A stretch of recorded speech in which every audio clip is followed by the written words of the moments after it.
Henry said, a king is a tyrant. If a wrong step is made now, the republic will be lost forever and tyranny will rise. I believe you know the rest of his speech, something about give me liberty. It's clear from all the writings of our founding fathers that our great republic was never meant to be ruled by a dictator nor a king.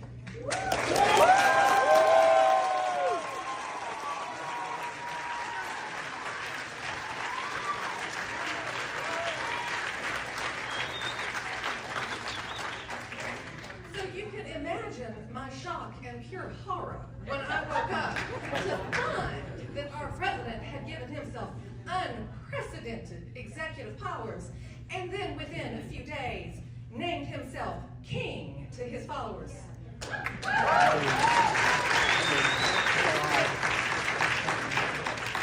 Do you have a question for the Congress? I do. Thank you. Tyranny is rising in the White House, and a man has declared himself our king. So I would like to know, rather, the people would like to know what you, congressmen, and your fellow congressmen are going to do to rein in the megalomaniac in the White House.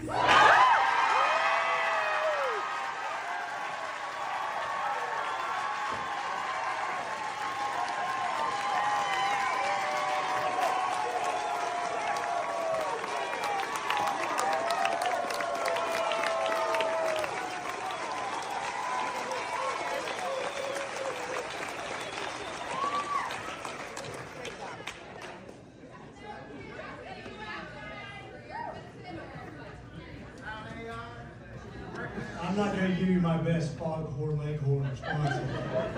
But what I was thinking, go ahead and sit down, thank you.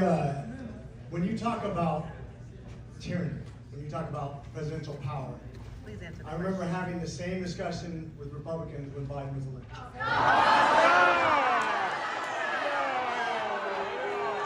not an answer. You're sitting here and a lot of you would probably say that January 6th who are yelling just as loud as you. So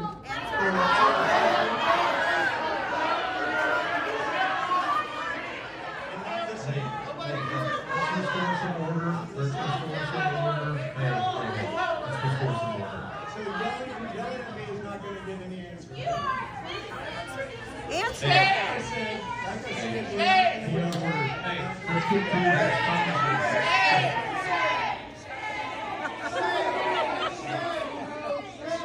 I've seen Game of Thrones too, thank you. Let's go ahead and move on because...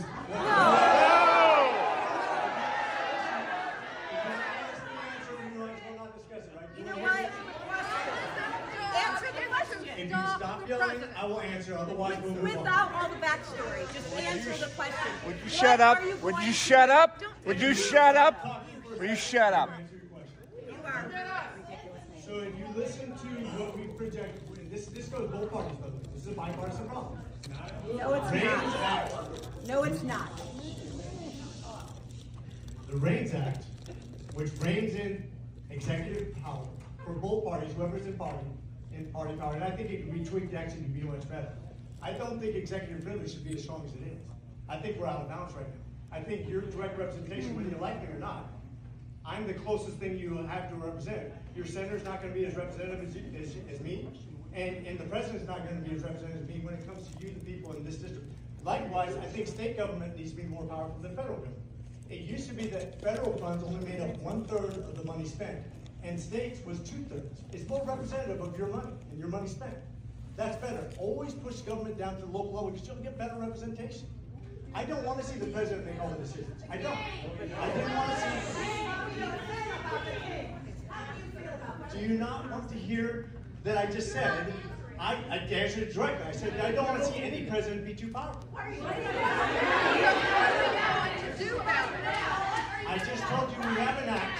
We have an act that can be passed by bipartisan resolution. The The problem is, we couldn't pass it when Joe Biden was in presidency. Then why didn't he pass it?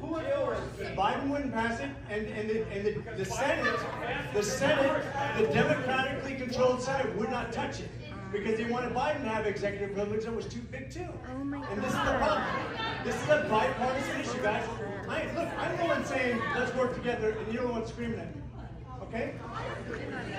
Let's be fair. I'm telling you how you solve this, and you're saying, no, we don't want to hear that. We want to work together. Hey, let's move on to Karen's question. Karen Skalanka from Roswell. Karen? I'm a 20-year veteran teacher. As I said, I've been behind you in local stores. You came to the 100th anniversary of the Albany Library branch celebration where my band played inside, okay? I saw you on TV at NOAA. I saw you on TV at the Department of Education.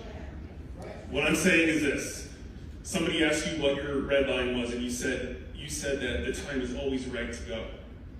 Does that mean the red line has already been crossed? Because I think it has. If you ask us to show up, Congressman Tonko, we will show up in D.C. But it cannot be. We have to take the gloves off. We can't live for protocol. They're not playing by the rules.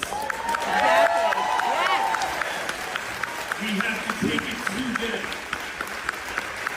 When I saw you at those places, and I saw you next to Maxine Waters, again, I was so proud that my representative was on the front line, right there. But I thought about Jimmy Carter, and I thought about John Lewis. And I know what John Lewis would have done. He would have gotten arrested that day. Make them outlaw you. We will stand behind you. We will be there with you. I will get arrested with you. I will do it.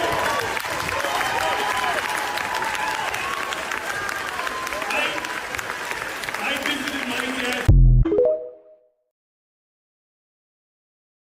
Taxpayer, and as of this moment, I'm a voter. The reason why I say as of this moment, because I'm also a married woman who took my husband's last name. This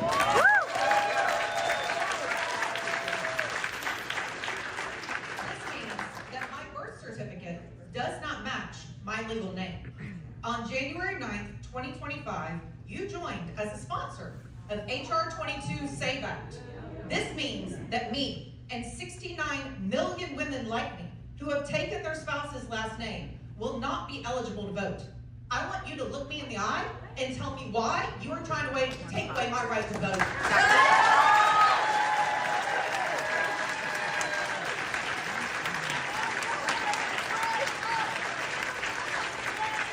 You're saying this bill is going to take away 69 million people's right to vote. I disagree. Every single news outlet, Fox, CNN, every news outlet that is reporting on this are saying that it is going to make it incredibly difficult for any woman who has a married last name to vote. It is a voter suppression law that you signed on as a sponsor of, and I want to know why you're scared for me to vote.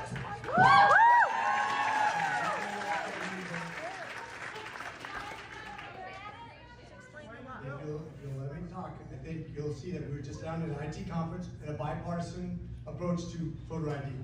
Now, they actually have digital ID that we can do in the future that's going to solve a lot of waste, fraud, and abuse. And this is a Democrat. Wait, no, this is a Democrat. I'm going to tell you what a Democrat solution is that I agree with, if you'll allow me. Is this a bipartisan issue or not? Do we want to come to a conclusion where we can agree to move on? Or do you just want to yell at me and call me names? If you want to do that, I can just stand back here and you can just yell at me. But if you want to solve this problem, we can actually give everything. I'll just sit back here and just let you yell at me. McCormick, I hear what you're saying about a digital solution, but the SAVE Act that you are sponsoring requires a paper ballot. It requires a paper birth certificate. It requires you to show up in person. It takes away everything digital that you're talking about. It requires in-person voting registration with a birth certificate that matches your current legal last name. It is voter suppression. It is not a bipartisan solution.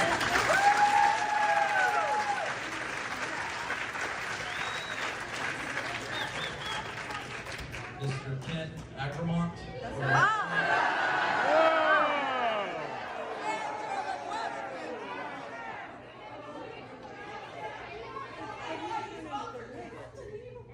Please answer. So, I'm happy to review what it says, but I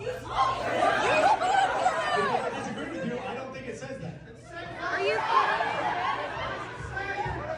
don't think it just enfranchises Christianity. You can yell all you want, or we can have a discussion, and you can come in, we can actually go over it all night long. Look guys, here's the deal. I came here to have a discussion. Talking at us. I think a lot of you didn't come here in good faith to have a discussion, you came here to yell. The fact that I came here was because I knew there'd be about 75% of people that were unhappy, and I wanted to have a discussion about how we can get to the end point and solve some problems. I didn't have to come here. My staff didn't have to come here. There's no law that says Congressman Ford has to stand here in front of you. It's This your is my- job. But how many town halls do we have? We've done your 4 job. town halls. And I continue to come back, and I'll continue to come back. Because it's But your job. If you want to have a discussion, we can have a discussion. But this is about solving problems, not about just yelling at each other. Because once again, we don't convince each other by yelling. We convince each other by sitting down and figuring out how we solve them. Answering questions. Okay, so this will be the last question, and then it'll be your closing thoughts. Mr. Dale Jordan from Cumming, are you here? Mr. Jordan from Cumming asks, with Governor Kemp's appointment to the Council of Governors, how does that help you and our reps in Georgia and state of Georgia? I don't give a shit. With Governor Kemp's appointment to the Council of Governors, how does that help you and our reps? 0177? Yes, hello. Okay, All right. so the next one is 8440345 on deck. Hi, welcome. Yes, first I just wanted to congratulate you, Congresswoman, for your resounding electoral victory in 2024. For Oregon's 1st district, you won by a margin of more than 2-1 against your opponent, securing over 240,000 votes versus the 98,000 of your opponent. So well done.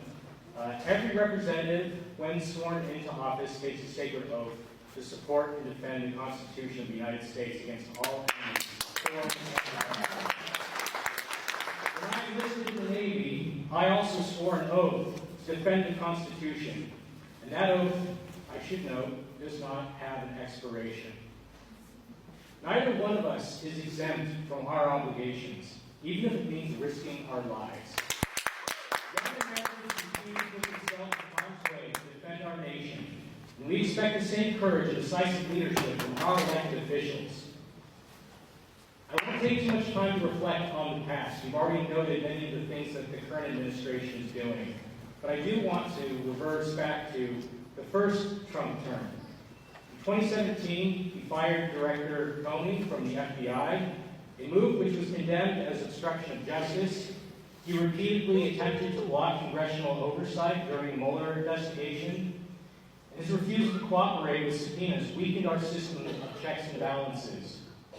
He ignored laws that were passed by Congress. In 2019, after Jamal Khashoggi was murdered, Trump refused Congress's demand for a report in clear violation of the Global Magnitsky Act. Inaction and accountability have been hallmarks of this administration. Despite these clear violations of constitutional principles of checks and balances, no one held him accountable. Not you or anyone else in Congress. Instead of these abuses, like so many I have 2 questions, and you can take a little bit of time. I deployed for this country. Please let me. Instead of challenging these abuses, you, like so many congressional Democrats, chose to wait for party leadership to act, contributing to a collective inaction, allowing these violations without consequences. On January 6th, this crisis came to a head. That failure to act led the president to stoke a violent mob to attack the nation's capital. Let me be direct, Congresswoman. He tried to kill you. He tried to have our vice president. He tried to kill the vice president. We came dangerously close. We came to the brink, a razor's edge of a massacre of an entire branch of government. To make matters worse, the people who carried out that attack have now received full presidential pardons from Trump. The president has floated ideas such as relocating Muslims from Gaza and the annexation of Greenland and Canada.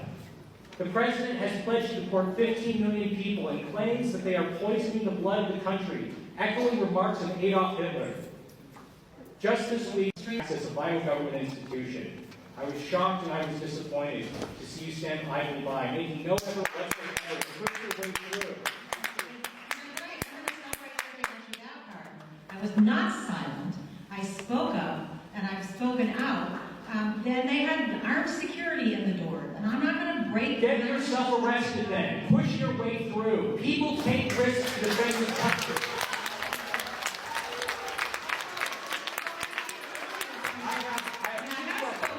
I voted twice for impeachment, right? Yes, you waited for party leadership. We already had crimes. You didn't issue articles of I don't impeachment. have the authority to arrest somebody. I'm not Bring saying the that Capitol you Police push your way with through. you. You can take the risk. If you get arrested, you are representing us. Take that risk.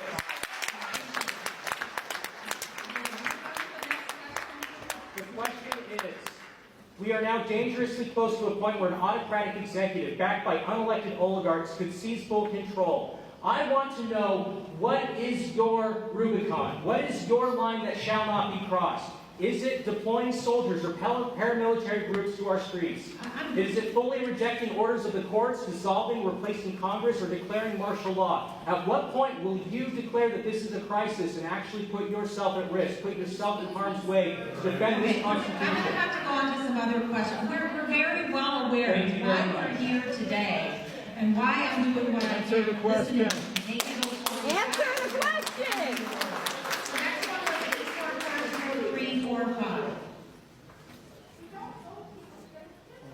8440345.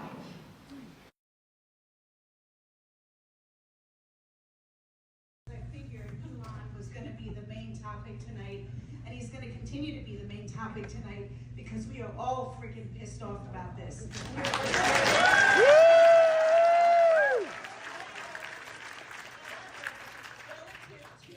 Your experience as a service member, thank you for your service. According to your bio, your deployment to various areas of conflict, I would like to know your opinion and your stance on the current situation created by the president, wherein he is now saying that Ukraine is responsible for the war that Russia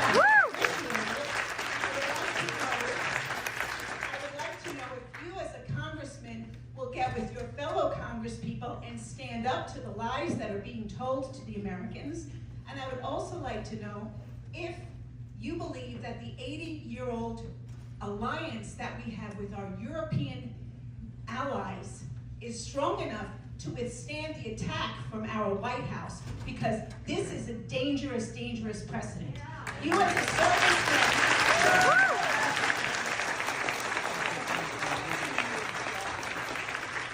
So you're right, I spent over 20 years in the military. I spent a couple deployments in the Persian Gulf, a couple tours in Africa, a couple tours in Korea, a tour in Afghanistan as head of emergency medicine. I happen to be a NATO parliamentarian. I've actually voted on NATO. I've had legislation passed NATO. I stand firmly with NATO. I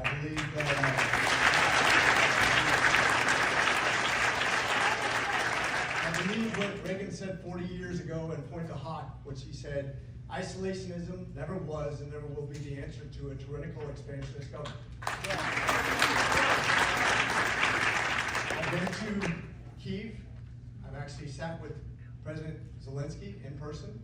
I sat with her, and I'm very realistic because when you go to command and staff school and you learn the history of warfare, and you understand why we've had problems in Korea, in Vietnam, in Iraq, in Afghanistan, when you have a protracted war, you lose popular support.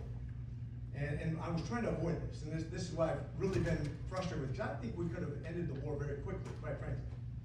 If Europe and the United States, which is a cumulative of $47 trillion, goes against Russia, who has a GDP of $2 trillion, we should be able to defeat them pretty rapidly by sanctions, by undermining their energy production, and by overwhelming weapon systems. I think we could have ended this very quickly if we would just come with force and done what we were supposed to do. We didn't do that. We collectively, Europe, United States, Ukraine did very well, because Zelensky's, what I believe was bravery, Zelensky was able to, with his countrymen, blunt a first world army, which has, from a country that has 5 times the population and 20 times the GDP, was able to stop them in their tracks, destroy half their armor, and had about half a million casualties because these guys were fighting for their home. I support that. And I told President Zelensky, I said, if you really want to continue support, because I understand how that waxes or wanes over time, right? I said, just make sure that the money goes to the place it needs to go, because Americans won't understand if it goes to a teacher's pension. It'll understand if it goes to the military to fight a war, but we have teachers' pensions too. And What do you get from Trump? Answer. Let him finish. So of the approximately $175 billion that was allocated, 75, Zelensky says, I received this, we're using it appropriately. Where's the other 100 billion? Trump also says, where's the other 100 billion? Now, a bunch of this went to USAID and a bunch went to the World Bank, and it was supposed to disseminate in appropriate manners. That's what we're investigating. Now, I'm not sure, because Zelensky, I think, is an honest broker of what he's trying to accomplish. He wants to save his nation. And I want Ukraine to win, and President Trump said he wants to win, and I know you're going to. Oh my God. But it's in our best interest. It's in our best interest, in my opinion. And by the way, this splits the Republican Party down the middle. Half the Republicans support. Half the. Well, that's good. At least half of them are. Have repeatedly spoken up on this. I'm speaking about it right now, and I voted for Ukraine. Let him finish. I voted for Ukraine support every single time. That's what we're asking.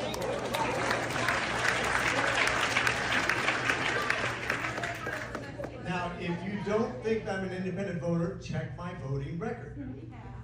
I voted for Ukraine every time. I've been over to Ukraine. I've talked to Zelensky. I don't know what else to tell you. I want them to win. Hey,